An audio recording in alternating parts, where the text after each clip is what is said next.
اتخانق معايا ولاء وخد فلوسي، ولما قلت له انا بشارك معاك في المصروف قال لي انت بتاخدي من وقت البيت وده حقي، وكمان عايرني يا ولاء علشان هو اللي شغلني وانا معايا دبلوم، يعني هو اللي دكتور اسم الله عليه. اسم الله عليه يا عبيطه، هي دي خناقات تتخانقوا عليها؟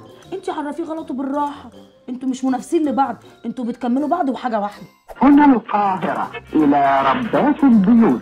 سؤال كل المخطوبين والمتجوزين بيسألوا نفسهم، احنا منافسين لبعض ولا بنكمل بعض؟ هقولك الإجابة، بس قبل ما أقولك ما تنسيش اللايك والشير وشوية الزراير اللي حواليا. واحدة واحدة كده، احنا بنتخطب ليه؟ علشان أنا بحبك وأنت بتحبني، عايزين نكمل حياتنا مع بعض، محتاجين نحقق حاجات كتير في حياتنا وإحنا بنساعد بعض، وآخر حاجة نبني بيتنا طوبة طوبة ونأسسه سوا. اتجوزنا بقى علشان نكون أسرة وعيلة وبيت، نجيب كل اللي نفسنا فيه بمساعدتنا لبعض. ما بقاش بينا في حاجة اسمها فلوسي وفلوسك، في حاجة اسمها بيتنا ناقصه ايه وحياتنا محتاجة ايه. نشجع بعض ان احنا ننجح في شغلنا ونكبره، علشان نجاحنا في شغلنا لينا احنا الاتنين مش لشخص واحد بس، علشان احنا في الاخر حاجة واحدة. خلفنا الحمد لله بعد سنة جواز زي ما قلتلك في كل فيديوهاتي اللي فاتت. نفكر بقى اننا نربي ولادنا صح، نأمن لهم مستقبلهم ونجيب لهم كل اللي نفسهم فيه، نحقق لهم احلامهم ونشجعهم لتحقيقها. ليه في منافسة بين الازواج؟ علشان طول الوقت كل واحد بينظر على التاني، مين هيمشي كلامه ومين كلمته هتقع، مين وجهة نظره صح ومين كلامه غلط، مين نجح في شغله وكبر